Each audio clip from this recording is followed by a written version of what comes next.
ನಾನು ಯಾವಾಗಲೂ ಇಲ್ಲಿರ್ತೀನಿ Vishnu. I love you. Hi, ಎಲ್ರಿಗೂ ನಮಸ್ಕಾರ. ನೀವು ನೋಡ್ತಾ ಇದ್ದೀರಾ ನಮ್ಮ KFI. ನಾನು ಆಂಕರ್ ರಂಗನಾಥ್ ಗೌಡ. ಇವತ್ತು ನಮ್ಮ ಜೊತೆಗೆ ಕನ್ನಡದ ಸಿನಿಮಾಗಳ ಅದ್ಧೂರಿ ನಿರ್ಮಾಪಕರು ಹಾಗೂ ಅದ್ಭುತವಾಗಿರುವಂತಹ ನಿರ್ಮಾಪಕರು ನಮ್ಮ ಜೊತೆಗಿದ್ದಾರೆ. ಅವ್ರನ್ನ ಕಾರ್ಯಕ್ರಮಕ್ಕೆ ಸ್ವಾಗತ ಕೋರುವಂತ ಸಮಯ. ಗಡ್ಡುಕಲಿ ಡಾಕ್ಟರ್ ಕೆ ಮಂಜು ಅವರು ನಮ್ಮ ಜೊತೆಗಿದ್ದಾರೆ. ಅವ್ರನ್ನ ವೆಲ್ಕಮ್ ಮಾಡೋಣ. ಸರ್ ನಮಸ್ಕಾರ, ನಮ್ಮ KFIಗೆ ಸ್ವಾಗತ ಸರ್. ನಮಸ್ಕಾರ. Yes sir. ಸರ್ ಹೇಗಿದ್ದೀರಾ? ತುಂಬಾ ಚೆನ್ನಾಗಿದ್ದೀನಿ. Yes sir. ಸೊ ವಿಷ್ಣು ಪ್ರಿಯ ಫೆಬ್ರವರಿ 21ನೇ ತಾರೀಕು ನಿಮ್ಮ ಒಂದು ಪ್ರೊಡಕ್ಷನ್ ಅಲ್ಲಿ ಬರ್ತಾ ಇದೆ. ಹಾಗೇನೆ ನಿಮಗೆ ತುಂಬಾನೇ ಸ್ಪೆಷಲ್ ಆಗಿರುವಂತಹ ಒಂದು ಮೂವಿ, ಬಿಕಾಸ್ ಶ್ರೇಯಸ್ ಅವರು ಆಕ್ಟ್ ಮಾಡಿರುವಂತಹ ಒಂದು ಮೂವಿ.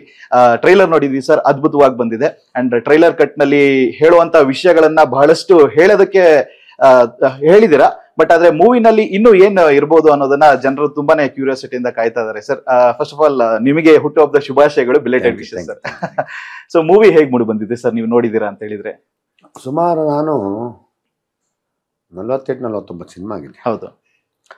ಸಿನಿಮಾಗಳನ್ನ ನನ್ನ ಸಿನಿಮಾನು ಇಷ್ಟ ಆದ್ರೆ ಚೆನ್ನಾಗಿದೆ ಅಂತ ಹೇಳ್ತೀನಿ. ಯಾಕಂದ್ರೆ ಸಿನಿಮಾ ಸುಮಾರು ಮಾಡೋರು ಅಂತ ಹೇಳ್ಬಿಡ್ತೀನಿ. ಯಾಕಂದ್ರೆ ನಾನು ಆ ವಿಷಯದಲ್ಲಿ ಸ್ಟ್ರೈಟ್ ಫಾರ್ವರ್ಡ್. ಯಾವುದೇ ವಿಷಯದಲ್ಲಾಗಲಿ ನಾನೇನೇ ಅದು ಡೈರೆಕ್ಟಾಗಿ ಮಾತಾಡೋದು ವ್ಯಕ್ತಿ. ಎಸ್. ಈ ವಿಷ್ಣುಪ್ರಿಯ ಅಂತ ಒಂದು ಕತೆ ಮಾಡಿದಾಗ ಒಂದು ಪ್ಯೂರ್ ಲವ್ ಸ್ಟೋರಿ, ಒಂದು ಕಂಟೆಂಟ್ ಓರಿಯೆಂಟೆಡು, ಇದು ತೆಗೆಯೋ ನಿರ್ದೇಶಕರು ಬೇಕು ಅಂತ ತುಂಬ ಫೀಲ್ ಮಾಡೋದು. ನಮ್ಮಲ್ಲಿ ಆ ನಿರ್ದೇಶಕರ ಕೊರತೆ ಇದೆ. ಕೆಲವರು ನಿರ್ದೇಶಕರು ಇದ್ದಾರೆ, ಅವರು ಎಲ್ಲ ದೊಡ್ಡ ದೊಡ್ಡ ಹೀರೋಗಳಿಗೆ ಮಾಡೋಕ್ಕೆ ಇಷ್ಟ ಬೀಳ್ತಾರೆ. ಹೌದು. ಹೊಸೂರು ಮಾಡೋಕ್ಕೆ ಇಷ್ಟ ಬಿಡಲ್ಲ. ಯಾಕಂದರೆ ಅವ್ರಿಗೆ ದೊಡ್ಡ ಹೀರೋಗಳಿಗೆ ಒಂದು ಮಾರ್ಕೆಟ್ ಇರ್ತದೆ. ಒಂದು ಮಾರ್ಕೆಟ್ ಇದ್ದಾಗ ವ್ಯಾಪಾರ ಆಗುತ್ತೆ, ಇವರು ಅದನ್ನ ಮೇಂಟೈನ್ ಮಾಡ್ಕೊಂಡ್ಬಿಡ್ತಾರೆ. ಹೊಸೂರು ಮಾಡೋಕ್ಕೆ ರಿಸ್ಕ್ ತರ್ತಾರೆ, ಭಯ ಬೀಳ್ತಾರೆ. ಆಮೇಲೆ ಹೊಸಬ್ರು ಅಂದಾಗ ಅವ್ರು ಸಿಕ್ಕಾಬಟ್ಟೆ ಬಾಯಿ ಬಂದಂಗೆ ಕೇಳಿದೆ ಎಲ್ಲ. ಕೆಲವು ನಮ್ಮ ಇಂಡಸ್ಟ್ರಿ ಎಷ್ಟೇ ಅದಾಗಬಾರ್ದು. ಚಿತ್ರರಂಗ ನಾನು ಬೆಳೆದಂಥ ದಾರಿ, ನಾನು ಬೆಳೀತಾ ಇರ್ತಿ, ನೀನು ಬಂದಾಗಿ ಹೊಸಬ ಇನ್ನೊಬ್ಬರು ಹೊಸ ಮಾಡೋಕ್ಕಾರೆ ಅದನ್ನು ಅರ್ಥ ಮಾಡ್ಕೊಂಡು ಸಿನಿಮಾ ಮಾಡೋದು. ಒಂದು ಈ ಥರ ಒಂದು ಒಳ್ಳೆ ಸಿನಿಮಾ ಮಾಡಿದಾಗ ಯಾರು ಚೆನ್ನಾಗಿರ್ತದೆ, ಇತ್ತೀಚೆಗೆ ಎಲ್ಲರೂ ಹೇಳೋದಂದರೆ ಮಲಯಾಳಿ ಕಂಟೆಂಟ್ ಚೆನ್ನಾಗಿರ್ತದೆ, ಕಲೆಯಾಳಿ ತುಂಬ ಚೆನ್ನಾಗಿರ್ತದೆ. ನಾನು ಮಲಯಾಳಿ ಡೈರೆಕ್ಟರ್ನೇ ಒಂದು ವಿ ಕೆ ಪ್ರಕಾಶ್. ಯಾಕಂದರೆ it's one of the best director family cinema, love cinema ತೆಗಿಯೋದಕ್ಕೆ ತುಂಬ ಹ್ಯಾಡ್ ಮಾಡಿದ್ದಾರೆ. ಅವ್ರನ್ನ ಆಯ್ಕೆ ಮಾಡಿಕೊಂಡೆ. ಅವ್ರು ಕೇಳಿದ್ರು, ಸರ್ ಕನ್ನಡ ಮಾಡ್ತೀವಿ. ಅವ್ರಿಗೂ ಇಂಟ್ರೆಸ್ಟ್ ಇತ್ತು. ಕನ್ನಡ ಒಂದು ಮಾಡಿದ್ರು, ಒಂದು ಅವಾರ್ಡ್ಗೆ. ಅದಾದಮೇಲೆ ಒಂದು ಕಮರ್ಷಿಯಲ್ ಮಾಡ್ಕೊಂಡು ನಾನು ಮಾಡ್ತೀನಿ ಅಂತ ಹೇಳಿದ್ರು. ತುಂಬ ಚೆನ್ನಾಗಿ ಮಾಡಿಕೊಟ್ರು. ಆಮೇಲೆ ಆ ಕ್ಯೂಟ್ ಲವ್ ಸ್ಟೋರಿಗಳು, ಸೀನ್ಗಳನ್ನ ತೆಗೆಯೋದು, ಆ ಫ್ಯಾಮಿಲಿ ಎಮೋಷನ್ನು, ಒಂದು ಆರ್ಟಿಸ್ಟ್ ಹತ್ರ ಆ್ಯಕ್ಟಿಂಗ್ ಮಾಡೋದಿದ್ದೀರಾ, ದಟ್ ಈಸ್ ಗ್ರೇಟ್. ನನ್ನ ಮಗ ಅವನು ನಟನಾಗಿ ಅವ್ನು ಟ್ರೈನಿಂಗ್ ಮಾಡೋದು, ಆ ಪರ್ಫಾರ್ಮೆನ್ಸ್ ತೆಗೆಯುವಂಥ ಒಂದು ಇದು ಬೇಕು, ನಿರ್ದೇಶಕರು.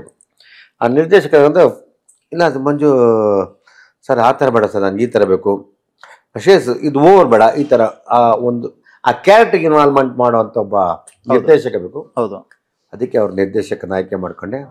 ಅದಕ್ಕೆ ಒಂದು ಒಳ್ಳೆ ಹೀರೋಯಿನ್ ಬೇಕಾಗಿತ್ತು. ಪ್ರಿಯಾ ವಾರಿಯರ್, ಅವಳು ಆವಾಗ ತಾನೆ ಹಾಟ್ ಆಗಿದ್ಲು. ಅವ್ರಿಗೆ ಇಸ್ ವೆರಿ ಗುಡ್, ಕಣ್ಣು ನೋಡಿದ್ರು ಎಲ್ಲರ ಮನಸ್ಸು ಗೆದ್ದಿದ್ಲು. ಅವಳಿಗೆ ಆಯ್ಕೆ ಮಾಡಿಕೊಂಡೆ. ಆಮೇಲೆ ಮ್ಯೂಸಿಕ್ಗೆ ಇಲ್ಲಿ ನಮ್ಮ ಹಿರಿಯದ ಮ್ಯೂಸಿಕ್ ಡೈರೆಕ್ಟರ್ ಪಾಪ ಬಿಸಿ ಇದ್ರು. ಗೋಪಿ ಸುಂದರಮ್ಮ ಇಂಕೆಮ್ ಕವರ್ ದೊಡ್ಡ ಹಿಟ್ಟಾಗಿತ್ತು. It's very good. ಅವರು ತುಂಬ ಬಿಸಿ ಇದ್ರು. ಸರಿ, ಅವ್ರನ್ನ ಕೇಳಿದಾಗ ಮಾಡಿಕೊಡ್ತೀನಿ ಸರ್, ಕನ್ನಡ ಫಸ್ಟ್ ಟೈಮ್ ಮಾಡ್ತೀನಿ. ಫ್ಯಾಂಟಾಸ್ಟಿಕ್ ಮ್ಯೂಸಿಕ್ ಕೂತ್ಕೊಂಡಾಗ ಆ ಮೆಲೋಡಿ ಕೇಳಿದಾಗ ಖುಷಿಯಾಗುತ್ತೆ. ಹೌದು. ಒಟ್ಟಾರೆ ಸಿನಿಮಾಗೇನೋ ಆಗಿ ಬಂತು. ಈ ವಿಷ್ಣುಪ್ರಿಯ ಅನ್ನೋ ಸಿನಿಮಾಗೆ ಟೋಟಲ್ ಆಗಿ ಬಂತು. ಓಕೆ. ಅದರಿಂದ ಖುಷಿ ಆಯಿತು. ಒಂದು ಒಳ್ಳೆ ಸಿನಿಮಾ ಮಾಡೋಂಥ ಒಂದು ಫೀಲ್ ಬಂತು. ಅದರಿಂದ ಒಂದು ಒಳ್ಳೆ ಸಿನಿಮಾ ಕಥೆನ ನಿರ್ದೇಶಕನಿಗೆ, ಒಳ್ಳೆ ಮ್ಯೂಸಿಕ್ಗೆ ಕಂಟೆಂಟ್ ತುಂಬ ಚೆನ್ನಾಗಿ ಬಿದ್ದಾಗ ಒಂದೊಳ್ಳೆ ಶೇಪ್ ಬರುತ್ತೆ. ಎಸ್. ಅದರಿಂದ ಒಂದು ಒಳ್ಳೆ ಶೇಪ್ ಇರೋ ಒಂದು ಸಿನಿಮಾ ವಿಷ್ಣುಪ್ರಿಯ. ಓಕೆ. ಆಮೇಲೆ ವಿಷ್ಣುಪ್ರಿಯನ ಯಾಕೆ ನೋಡಬೇಕು ನಾನು ಹೇಳ್ತೀನಿ. ಹೌದು. ವಿಷ್ಣುಪ್ರಿಯದಲ್ಲಿ ನಿಜವಾದ 90s ನಾವೆಲ್ಲ ಲವ್ ಮಾಡ್ಬೇಕಾರೆ ಯಾವ ರೀತಿ ನಿಜವಾದ ಪ್ರೀತಿ ಇತ್ತು. ಇವತ್ತಿಂದ ಬಿಡಿ ಚಾಟಿಂಗು, ಫ್ರೆಂಡು, ಇವತ್ತು ಒಂದಿನದ ಒಂದು ಬೇಜಾರಾದ್ರೆ ಕಟ್ ಮಾಡ್ತಾರೆ ನಮ್ಮ ಜೊತೆ, ಅದಲ್ಲ. ಆ ಲವ್ ಇದಿಲ್ಲ, ಇನ್ಸೆನ್ಸ್ ಲವ್ ತುಂಬ ಫೀಲ್ ಆಗುತ್ತೆ, ಅರ್ಥ ಆಗುತ್ತೆ. ತಾನು ಲವ್ ಅನ್ನೋದನ್ನ ಸರ್ವಸ್ವವನ್ನು ಮಾಡುತ್ತೆ. ಓಕೆ. ತಂದೆ ತಾಯಿ ತಕ್ಷಣ ನಾನು ಅವತ್ತಿನ ಕಾಲದ ತಂದೆ ತಾಯಿ ಒಂದು ಹುಡುಗಂದ ಕತ್ತೆ ನೋಡಕ್ ಬಿಡ್ತಿಲ್ಲ. ಒಂದು ಹುಡುಗರ ಜೊತೆ ಹುಡುಗಿರ ಜೊತೆನೇ ಓಡಾಡ್ಕೊಂಡು ಹುಡುಗತೆ ಮಾತ್ರ ಡೌಟು. ಆಮೇಲೆ ಸೌನ್ ಸಮಾಜ ಆಗಿದೆ. ಆ ಥರ ಒಂದು ಸಿನಿಮಾ ಇದು. ಓಕೆ. ನನಗೆ ರಿಯಲಿ ತುಂಬ ಮನ್ಸ್ಕತ್ರ ಹೋಗೋ ಸಿನಿಮಾ. ಓಕೆ. ಆಮೇಲೆ ನಮ್ಮ ಕತೆನ ಇದನ್ನ ಒಂದ್ಸತಿ ಪ್ಯೂರ್ ಫಾರ್ ಪಬ್ಲಿಸಿಟಿ ಮಾಡ್ದು. ದಯವಿಟ್ಟು ಯಾರು ಒಳ್ಳೆ ಕತೆ ಇದ್ದರೆ ನಮಗೆ ಕತೆ ಕಳಿಸ್ಕೊಡಿ. ಆಯ್ಕೆ ಮಾಡಿದ್ರೆ ಸುಮಾರು ಒಂದು 25-30 ಜನ ಕತೆ ಕಳಿಸಿದ್ರು. ಓಕೆ. ಅದರಲ್ಲಿ ಉತ್ತರ ಕರ್ನಾಟಕದ ಒಂದು ಹುಡುಗಿ ಸಿಂಧುಶ್ರೀ ಅಂತ, ಅವರು ಈ ಥರ ಒಂದು ಕತೆ 3 ಪೇಜ್ ನಾನು ಹೇಳಿದೆ, ಇಲ್ಲ ನಾನು ಹೇಳಿದೆ ಈ ಲೈನ್ ತೊಗೊಂಡು ನಾವು ಚೇಂಜ್ ಮಾಡ್ತೀವಿ, ಓಕೆ ಆ ಥರ ಇದ್ರೆ ಸರ್ ಇಲ್ಲ ಸರ್ ನೀವು ಏನು ಬೇಕಾದ್ರೂ ಮಾಡ್ಕೊಳ್ಳಿ, ಇದು ಅವ್ರದ್ದು ಕತೆ ಫುಲ್ ನಿಮ್ಮ ಕತೆ ನಾವು ಮಾಡೋಕ್ಕಲ್ಲ, ಸಿನಿಮಾ ಸ್ಟಿಕ್ ಏನು ಬೇಕು ಅದನ್ನು ಮಾಡ್ತೀವಿ ಅಂತ ಹೇಳಿದಾಗ ಒಪ್ಕೊಂಡ್ರು.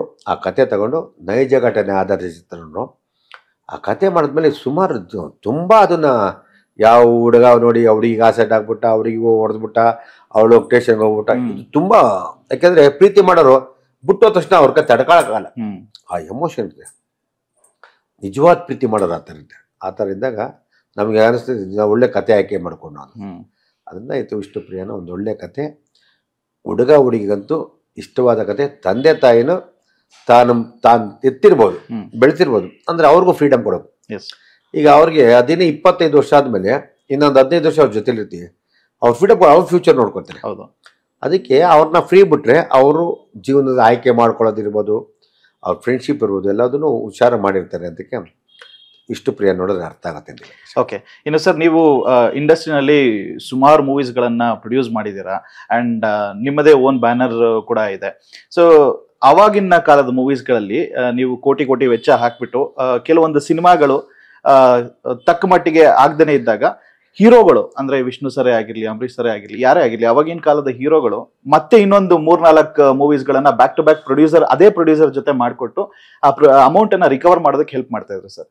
ಸೊ ಇವಾಗಿನ ಕಾಲದ ಹೀರೋಗಳಿಗೆ ನಾವು ಕಂಪೇರ್ ಮಾಡ್ಕೊಂಡ್ರೆ ಹೇಗಿದೆ ಸರ್ ಇಂಡಸ್ಟ್ರಿ? ಅದು ಸ್ವರ್ಗದ ಕಾಲ. ಅವತ್ತಿನ ಕಲಾವಿದರು ನಿರ್ಮಾಪಕರು ಬಾಂಡಿಂಗ್ ಅಷ್ಟು ಚೆನ್ನಾಗಿತ್ತು, ತುಂಬ ಚೆನ್ನಾಗಿತ್ತು. ಯಾವುದೇ ಒಬ್ಬ ಕಲಾವಿದರು ಒಂದು ಸಿನಿಮಾ ಸೋತು ಬಿಡ್ತಿದ್ರೆ ಆ ನಿರ್ಮಾಪಕ ಇಮ್ಮಿಡಿಯೇಟ್ಲಿ ಕವರ್ ಮಾಡ್ಕೊಡೋರು, ಡೇಟ್ ಕೊಡೋರು, ತುಂಬ ಯಾವ್ದಾದ್ರು ಕಮ್ಮಿ ಒಂದು ಒಳ್ಳೆ ರೀಮೇಕ್ ನೋಡಿ ಖರ್ಚು ಕಮ್ಮಿ ಮಾಡ್ಕೊಡೋದು, ಅವ್ರು ಕವರ್ ಆಗಬೇಕು. ಒಬ್ಬ ನಿರ್ಮಾಪಕ ಲಾಸ್ ಆಗಬಾರ್ದು ಅಂತ ಆ ಮನೋಭಾವ ಪ್ರತಿಯೊಬ್ಬರಲ್ಲೂ ಇತ್ತು. ತುಂಬ ಜನ ಆಗಿನ ಕಾಲ. ಇವಾಗ ಕೆಲವರು ಕಲಾವಿದರು ಕೆಲವರು ಇದ್ದಾರೆ, ಇನ್ನು ಕೆಲವರು ಇಲ್ಲ, ಹಂಗೆ ಮಾಡಬೇಕು, ಹಿಂಗೆ ಮಾಡಬೇಕು, ಅಷ್ಟು ಖರ್ಚು ಮಾಡಬೇಕು.